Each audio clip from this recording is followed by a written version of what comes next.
Shalom saudara-saudara, kembali lagi kita akan mendengarkan renungan harian episode Family. Hari ini saya akan membawakan renungan dengan judul Dengerin Suara Dia. Dalam Yohanes 10 ayat 27, domba-dombaku mendengarkan suaraku, dan aku mengenal mereka, dan mereka mengikut aku. Sebagai anak Tuhan, saudara tidak perlu berjalan dalam keadaan buta. Saudara dapat memiliki keyakinan untuk mendengar suaranya. Dalam Roma 8 ayat 14 dikatakan bahwa semua orang yang dipimpin oleh Roh Allah adalah anak Allah. Artinya, jika saudara adalah anak Tuhan yang sudah lahir baru, saudara akan dipimpin oleh Roh Tuhan sendiri. Tapi ada pertanyaan seperti, saya kesulitan mendengar suara Tuhan itu seperti apa? Hal itu yang diperlukan hanyalah masalah waktu dan kerendahan hati saudara. Dalam Yeremia 29 ayat 12-13 mengatakan bahwa, dan apabila kamu berseru dan datang untuk berdoa kepadaku, maka aku akan mendengarkan kamu apabila kamu mencari aku. Kamu akan menemukan aku apabila kamu menanyakan aku dengan segenap hati. Artinya, saudara tuh gak bisa mengancam Tuhan untuk berbicara secara keras ke telinga saudara. Tapi saudara bisa mencari dan meminta Tuhan dengan kerendahan hati, dan Tuhan berjanji untuk menemui saudara. Dan ketahuilah bahwa ada 3 macam suara yang bisa saudara dengar. Yang pertama, yang pasti suara saudara sendiri. Yang kedua, suara iblis. Dan yang ketiga, suara Tuhan. Dalam Yohanes 10 ayat 4b-5 menyatakan bahwa anak Tuhan pasti mengenal suara Tuhannya. Karena apa?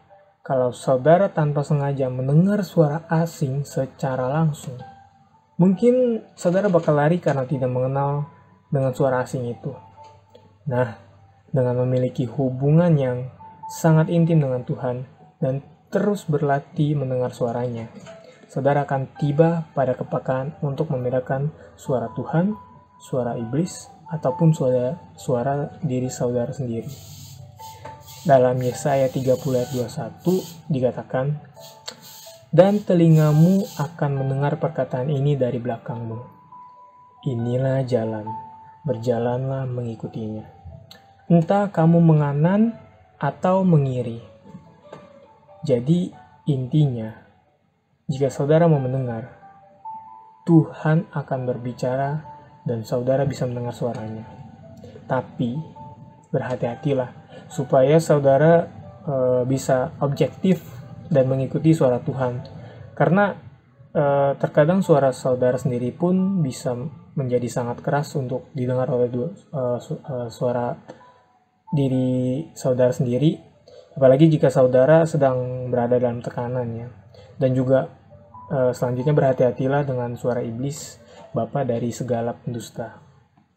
Nah, semua pasti bisa mendengar suara Tuhan kalau yang pertama, saudara menyediakan waktu dan hati untuk mendengar. Yang kedua, saudara bisa fokus sama Tuhan dan bukan yang lainnya. Dan yang ketiga, saudara datang untuk bertanya, bukan kasih laporan, lalu titik, terus amin doang. Nah, bagaimana bisa mengenali suara Tuhan? Ada 4 yang saya catat. Yang pertama, firman Tuhan. Itu sudah pasti ada di 2 Timotius 3 ayat 16-17. Yang kedua, nasihat pemimpin. Amsal 11 ayat 14.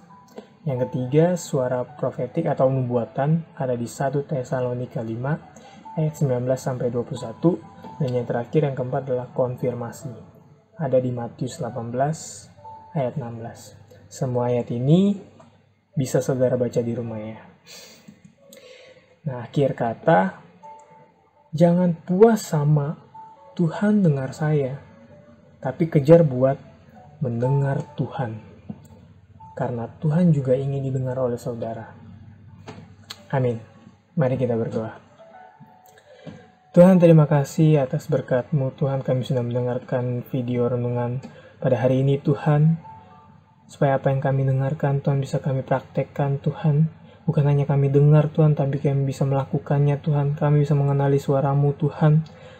Jangan sampai kami bisa dan mengikuti suara iblis, Tuhan, ataupun kami ragu itu suara-Mu ataupun suara hati kami, Tuhan. Tapi kami bisa membedakan, Tuhan, di mana suara-Mu, Tuhan, yang bisa membangun kami, Tuhan, bisa menuntun arah kami, Tuhan. Terima kasih, Tuhan, terima kasih Bapa.